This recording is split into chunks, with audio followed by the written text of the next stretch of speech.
This is More in the Morning on Newstalk 1010 Toronto. We've got a race on, and it's a bit of a free-for-all because John Tory surprised everybody when he walked up to a microphone on a Friday night and said, "I'm out of here." He marshaled through the budget, and then he was out of there. He stepped aside. He's currently keeping a low profile, but a lot of people are starting to up their profile because they'd like to replace him. Election day is the 26th of June. One of those people is Rob Davis, former city councillor, and it's nice to have you, sir. Pleasure to be here. It's like move a little closer to that. Yeah, sure. Pleasure to be here. It's like when I got through the doors, I said, "Mom, Dad, I'm back." There you go. Well, and you said, "Nice to see you again." And I thought, okay, where did we see each other? It was at a conservative convention, which a lot of people would wonder, what the hell was I doing lecturing at a conservative convention?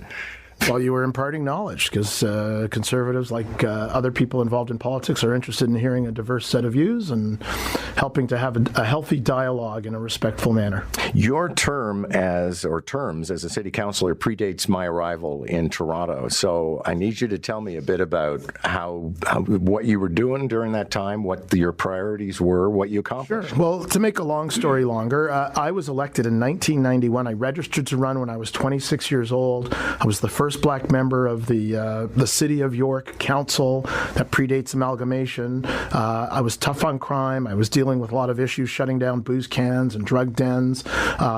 When amalgamation happened, I then became the first black member of the amalgamated City of Toronto Council. I'm hoping that on June 26th, I'll be the first black mayor of Toronto. But one of the things that was near and dear to my heart was, aside from fiscal accountability, was community safety. So I sat on the Toronto Transit Commission. I was the vice chairman, and I introduced Canada's first ever gun buyback program. Since that policy has been adopted by the City of Toronto, we've collected close to 10,000 guns. 10,000 guns from the streets of Toronto. It's one of the policies of which I'm most proud. There are no small number of people who feel, not that Toronto's necessarily broken, but things ain't working right at this time. We've got encampments in parks. I asked Anna Bailau about this yesterday, so I want to hear your thoughts on homeless encampments, trash bins that don't work, washrooms that aren't open, right. People being stabbed in subway stations. Right. Well, listen, so a little history. In March of 2008, I was on the subway platform when some idiot took out a gun and shot a woman in the leg. So I was a witness to a shooting. It was the first shooting in the history of Toronto Transit on a subway line. So I know firsthand the terror that the riders feel. I know firsthand the post-traumatic stress that some riders feel who've witnessed or been victim of the violence that has occurred recently. So we have to stop the bleeding. Pardon the pun. We have to stop the bleeding, but we have to stop the fiscal bleeding as well with respect to transit. So we have to restore people's confidence in the safety. But those are almost mutually exclusive. I mean, we're spending a lot more money in order to try and bring about some level of peaceability in the TTC. Absolutely. And I think, dare I say, and people may not know this, you're in the media, you know this, there is a copycat effect to some of these crimes. So when somebody takes their life on the transit system, the City of Toronto and the media have a protocol. The media don't report it because in the 70s and 80s, we had suicidologists study the effect of reporting in the news the fact that somebody may have taken their life.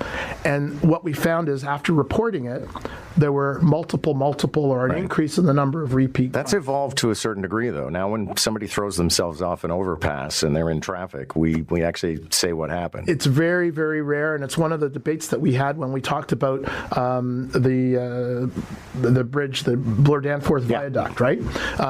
So firstly, I want to say, I think there may be a time where we sit down with the media folks and talk about a protocol so that we don't get all of these copycats.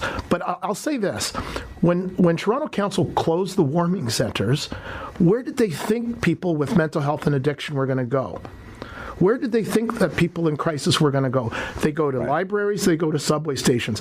I believe we need to have a safer, cleaner, and kinder city. And that's the only way we're going to have a better Toronto for all. I'm on board with this, but everything you're talking about is more money, and you say you're about not necessarily more. No, it's not necessarily more money, because if we spend the $100,000 to keep the warming centre open, we don't lose the $2 or $3 or $4 million in revenue from the Toronto Transit Commission. You can't be a penny. You can't be a penny penny wise and a pound foolish. I think that's part of the problem. I don't think the council decisions consider all of the unintended consequences that may occur. Garbage. You know what you do when there's a continuous overflowing garbage can at a particular intersection? You put a second garbage can there. Like right now, they've embarked on this odyssey of researching all of this new technology. You got to know that the lobbyists are lining up. I'm sure it's going to be a 20, 30, 40, $50 million exercise in an RFP, request for proposals, to get a whole new set of garbage cans, when all they got to do, quite frankly, is put a second garbage can at the sites where there's a lot of demand. A lot of this is simple. A lot of politicians make it complicated. A lot of lobbyists make it complicated.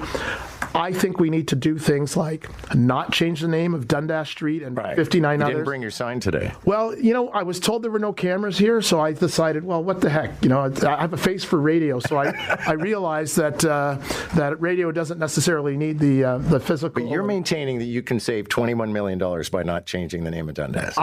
Well, it's not just Dundas. Okay. There's 50. There's 60 streets. Listen, I was born and raised in Toronto, Jamaican parentage. I grew up at the corner of a street called Vaughan Road and Humewood. Vaughan was a slave owner.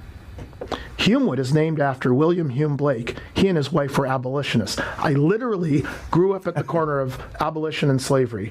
Okay, we have a complicated history in our city, in our country. It's not simple. It's not black and white. But we have to understand we're not going to wipe out that complicated history simply by change.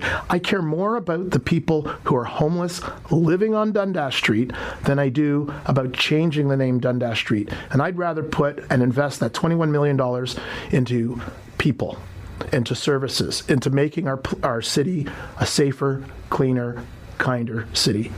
I'm up against traffic, so very quickly I want to ask you, there's a lot of people teasing us that they may run. You're running. I'm running. I'm not teasing. I'm going to be the first one in line on April 3rd, 8:30 a.m., Clerk's Department, with my 25 signatures and probably 5 or 6 volunteers coming down to cheer me on. And my mom's going to be the first one to sign my nomination papers. I told her, she's 97 years old. I said, Mom, your son's going to be the next mayor of Toronto, so don't make a liar out of me. Well, good luck, sir. Nice to see you. Thank you so much. Thank you for having me. It's great to be home. Rob Davis is a former city councillor. He is running for mayor. Everybody else is doing the dance of the 7 veils. Sorry, Rob Davis and I were having a post-interview conversation. He's quite charming. I don't make endorsements. I don't tell you who to vote for, but I can certainly give you a summary after I've had a conversation with somebody. And I like Rob Davis. I mean, I like Anna Bylaw as well, but I also found some of her presentation a little tentative yesterday. And Rob Davis has enthusiasm, knows how to tell the story. And coming up with an idea, sometimes it's a stunt that is going to put you over the top. And the idea, for example, of walking around with a Dundas Street sign saying, I'm going to cancel the changing of names of Toronto streets. Let's just keep moving and save the cash. It's a pretty good opening volley. More in the morning on Newstalk 1010 Toronto.